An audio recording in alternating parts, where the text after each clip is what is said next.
부산 지역 이슈를 집중 분석하는 시간 헬로 이슈 토크입니다. 유난히 무더웠던 여름이 지나가고 있지만 기후 약자에게 올여름은 잊을 수 없이 힘든 계절일 텐데요. 그들의 걱정은 올 겨울을 향해 있습니다. 취약계층의 여름나기를 위해 시행된 지원 사업이 실제로는 모두가 누리기에는 문턱이 높아 보편적인 복지에 실패했다는 평가 때문입니다. 앞으로 다가올 겨울에도 비슷한 상황이 발생할 것을 우려해 재고의 필요성과 지원 사업의 면밀한 검토가 필요한 상황인데요. 오늘 헬로 이슈 토크에서는 자세한 내용 분석해 보겠습니다. 오늘 말씀에 손지현 신라대 상담심리학과 교수 나오셨습니다. 안녕하십니까? 네, 안녕하십니까?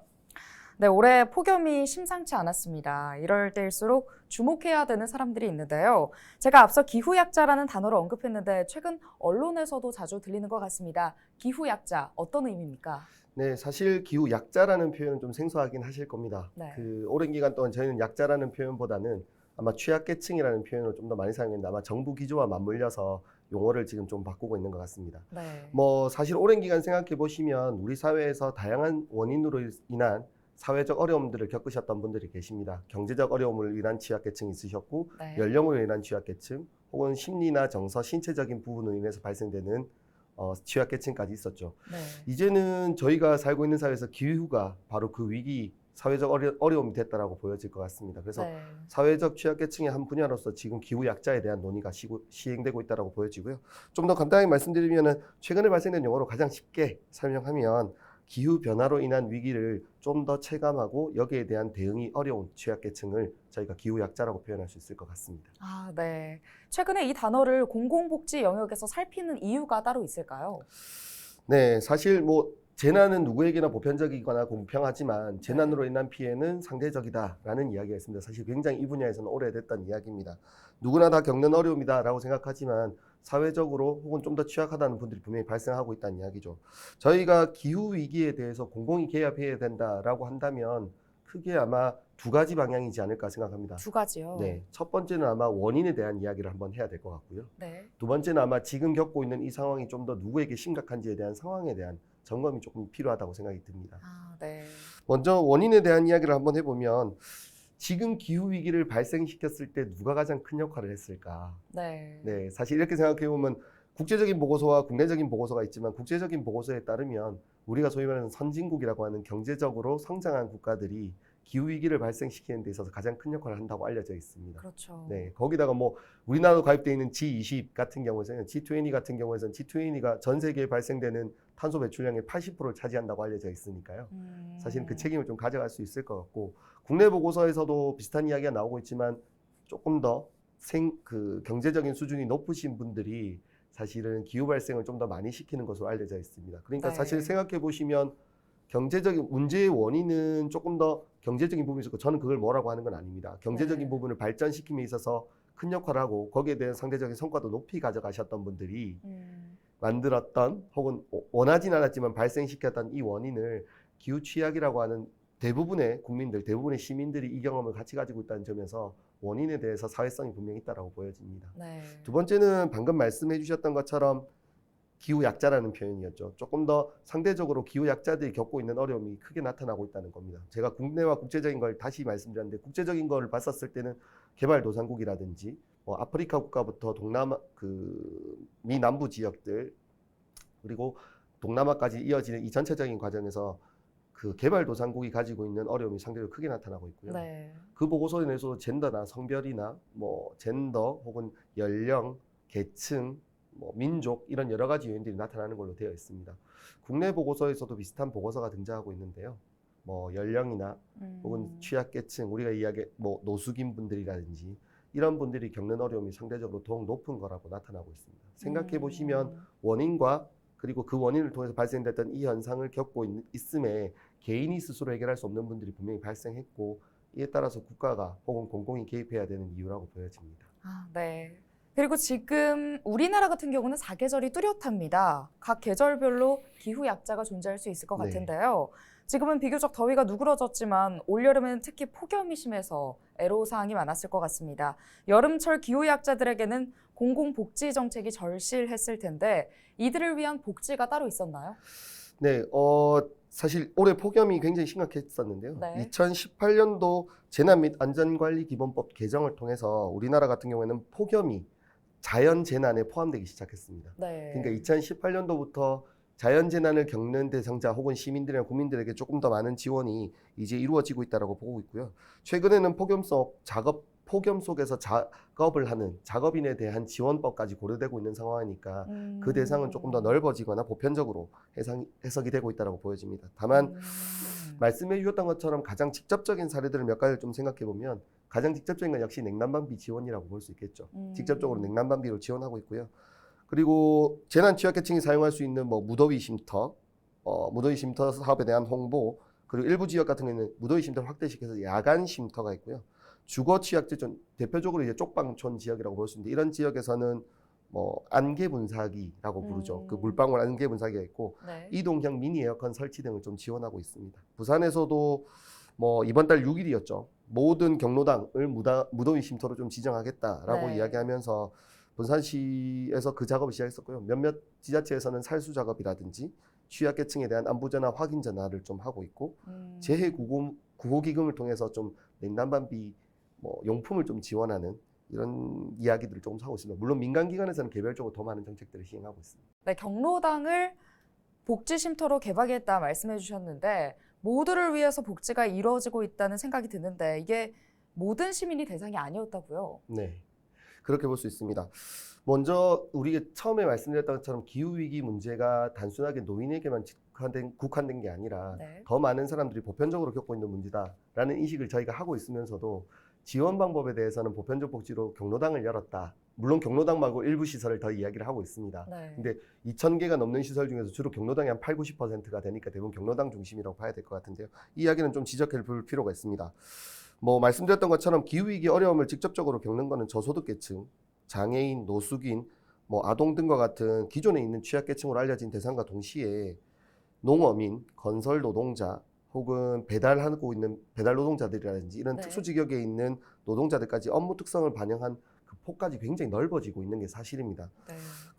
그리고 실제로 2020년 부산연구원에서 그 부산시 폭염 발생 현안 및 대응 방안이라고 하는 연구가 있었습니다. 그 연구에서도 인구 생애 주기별의 어떤 특성들, 그리고 지역이 가지고 있는 환경적인 특성, 동시에 지리적인 특성, 문제 그 기존에 있는 지원되고 있는 공간에 대한 이야기라든지 모든 것들이 복합적으로 발생하고 있는 게 기후위기라고 이야기를 하고 있었습니다. 그럼에도 불구하고 지금의 지원 방식이나 지금 홍보하는 방식에서 대부분이 노인들이 주로 이용하는 경로당 시설을 이용하면 무더위에 거기를 피해가면 된다라고 하는 거는 사실 접근성이나 수용성 문제에서 이미 많은 문제를 가지고 있는 시설적 특성을 봤을 때 보편적이다라는 말에 대해서는 의문이 들 수밖에 없다고 생각합니다. 아, 네.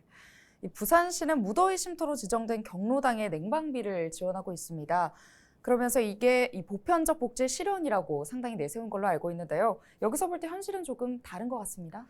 뭐 여러 가지를 좀 들 수 있을 것 같은데요. 뭐 사실 보건복지부에서 현재 국가에서 등록된 경로당에 대한 냉난방비 지원은 10만 원입니다. 네. 월 1회만 한 번만 딱 지원되고요. 연 1회. 거기에 추가적으로 부산시가 지원되고 있기 때문에 뭐 이 부분에 대해서는 실효성과 그리고 아까 앞에서 말씀드렸던 접근성의 문제 그리고 수용성의 문제를 같이 고려해야 된다고 봅니다. 경로당에 대한 지원을 분명히 하고 있지만 먼저 다수의 경로당은 회원제로 운영되고 있습니다. 그러니까 회원제라고 하면 자기가 거기를 네. 이용하기 위해서는 회원으로 등록해야 된다는 이야기를 하겠죠.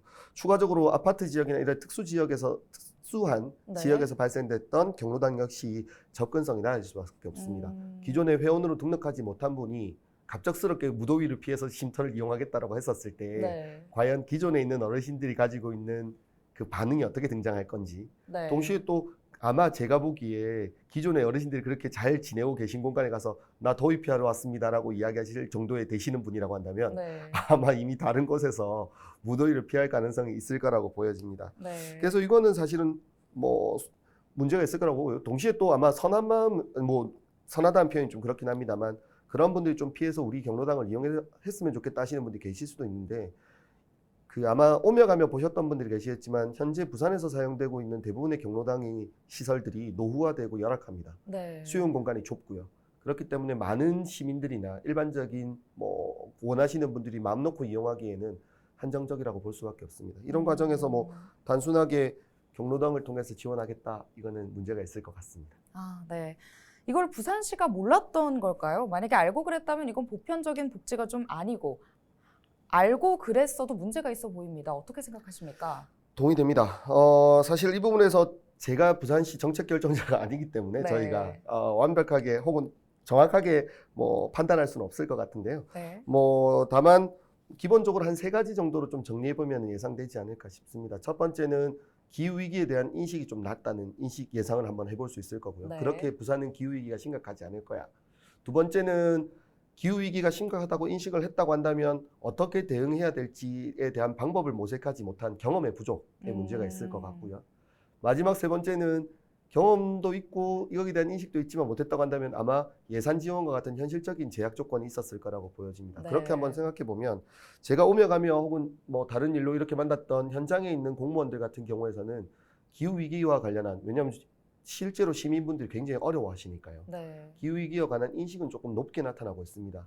그러니까 첫 번째는 아닐 거라고 보면, 두 번째 아까 전에 현실적인 경험이 부족하냐, 아마 이게 저희가 조금 전에 나누었던 경로당을 중심으로 한 기존에 있는 큰 문제 없이 기존에 있는 기관들에 통한 지원을 통해서 문제가 해결됐다라고 믿을 수 있는 네. 그 방법이 반영됐을 거라고 생각하고, 세 번째 뭐 적절한 예산이 지원 가능한가에 대한 부분은 제가 지금 아마 시민분들도 다 알고 계시겠지만 부산에서 어떠한 정책을 할 때 예산이 충분하다라는 이야기를 들어본 적은 없어서요. 네. 사실 이거는 뭐 언제나 가지는 뭐 상수값이라고 봐야 될 것 같아서 큰 요인은 아닐 거라고 보여집니다. 네.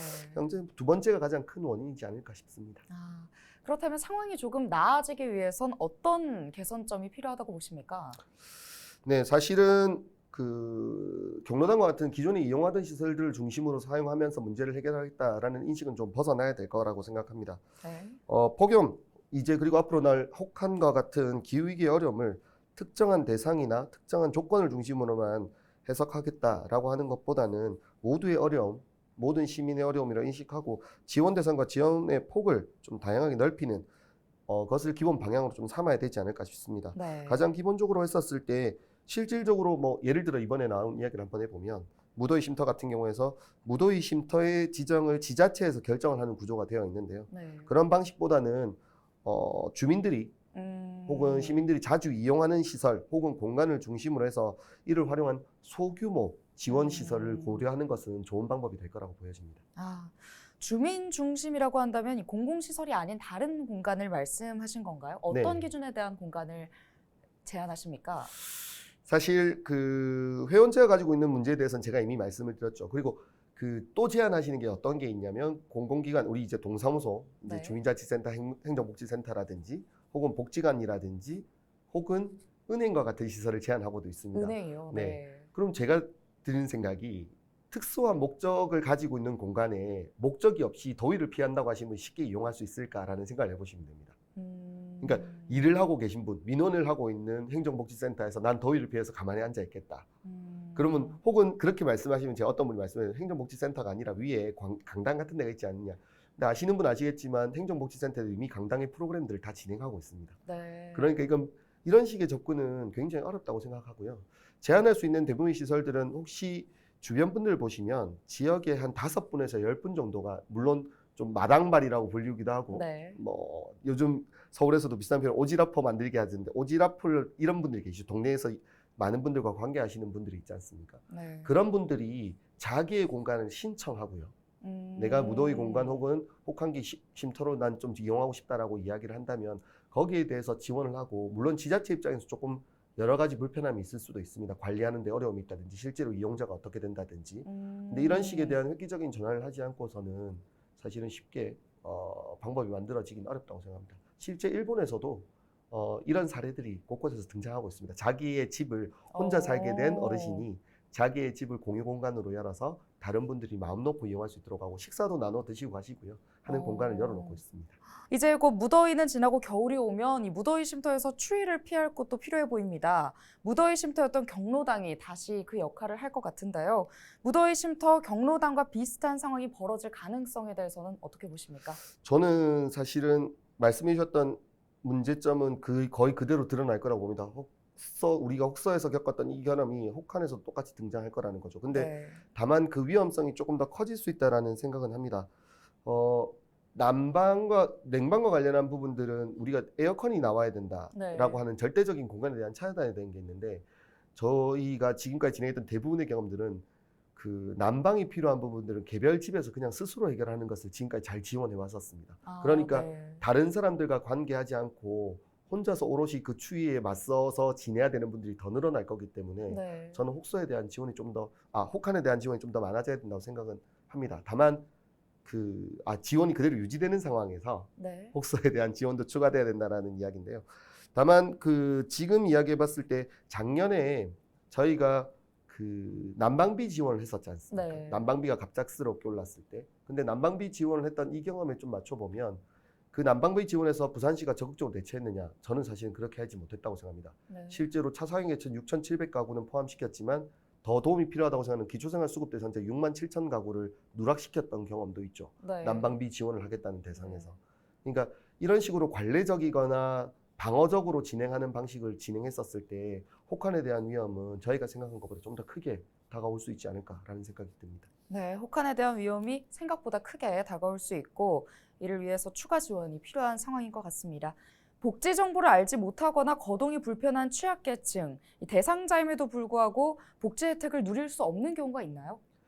네, 저희가 사실은 특정한 조건이 된다고 했었을 때 무조건 받을 수 있으면 그게 보편이라고 생각하실 텐데 네. 실제로는 그렇지는 않습니다. 자기가 그 조건을 대했었을 때 신청을 해야만 그 서비스를 누릴 수 있습니다. 그럼 여기서 두 가지가 되는 거죠. 첫 번째는 내가 신청할 자격이 돼야 되는지를 확인해야 되는 과정이 한번 필요하고 네. 두 번째는 직접적으로 그 신청 과정을 경험해야 되는 부분들이 있어야 되는 겁니다. 네. 그러니까 정보를 확인하지 못하거나 혹은 신청하지 못한 분들의 입장에서는 그 서비스를 이용할 수 없게 될 가능성이 높고요.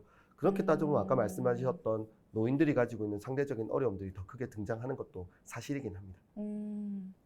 그런데 경로당의 경우에는 미등록 경로당도 있습니다. 여기에 대한 파악도 필요해 보이는데요. 부산시에 어떤 요청을 해야 부산시에서 좋은 움직임이 보일 수 있을까요? 네, 사실 뭐 공공정책이라는 점에서 이 부분이 가장 중요할 거라고 봅니다. 관의 직접적인 책임이고요. 미등록 경로당에 대해서 실제적인 조사, 아마 제가 알기로도 일부 지자체에서는 미등록 경로당을 파악을 하고 있고요, 이미. 네. 그리고 그 파악하고 있는 경로당에 대해서는 기존에 있는 경로당의 한 50% 정도의 지원을 지자체 차원에서 제공하고 네. 있는 지역도 있는 것으로 알고 있습니다.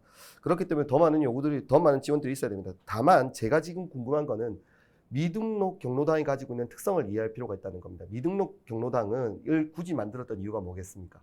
기존의 경로당에 대한 접근성이나 네. 기존의 경로당을 이용하기에 불편함이 크기 때문에 본인들끼리 소규모의 미등록 경로당을 만드시는 경우가 많아지는 거거든요. 네. 그렇기 때문에 단순하게 미등록 경로당을 모두 파악하고 여기에 대한 접근을 하겠다라는 것보다는 기존에 있는 경로당과의 통폐합에 대한 이야기들 그리고 지원이나 수용성을 조금 더 높일 수 있는 이야기들 같이 검토할 필요가 있고요. 당시에 좀 더 길게 좀 생각해보면 기존의 회원제 중심으로 움직여지는 이 경로당들에 대한 전반적인 조사 그리고 전체적인 좀 구조조정도 한번 좀 해봐야 되지 않을까. 그래서 좀 더 시설을 좋은 공간 그리고 이용을 적극적으로 활용할 수 있는 공간으로 전환시키는 것에 대한 관심도 필요할 거라고 보여집니다. 마지막으로 이 부산 시민을 위한 부산시의 복지 정책에 제언 한 말씀 부탁드립니다. 네, 많은 분들이 들어보셨던 것처럼 박형준 시장님께서는 다시 태어나도 살고 싶은 부산을 만들겠다라고 네. 하셨습니다. 다시 태어나고 살고 싶다라고 했었을 때는 내가 인생을 살아가면서 특정 세대만 가지고 있는 편리함이라든지 내가 특정한 문제를 가지고 있었을 때 그 문제만 해결되는 과정으로 아마 다시 태어나고 싶다고 생각하지는 않을 겁니다. 네. 자기가 살면서 겪게 되는 다양한 직접적인 위험과 동시에 간접적으로 발생될 수 있는 위험에 대한 안정성까지 포함해야 그리고 발전 가능성까지 네. 포함해야 그 이야기가 등장하지 않을까 싶습니다.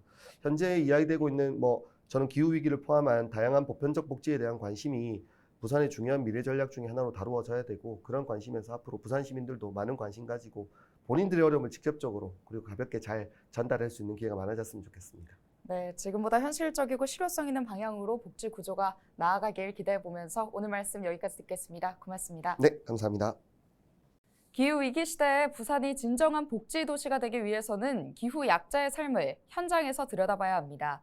그들이 행정에 닿기는 여러모로 장벽이 많기 때문입니다. 부산 시민 모두의 행복에 부산시정이 궁극적인 목적이라면 올겨울이 오기 전 반드시 꼼꼼한 사업 점검이 필요하다는 것을 강조하면서 오늘 헬로 이슈 토크는 여기서 마칩니다. 오늘 방송은 헬로티비 뉴스 공식 홈페이지에서 다시 보실 수 있습니다. 함께해 주신 여러분 고맙습니다.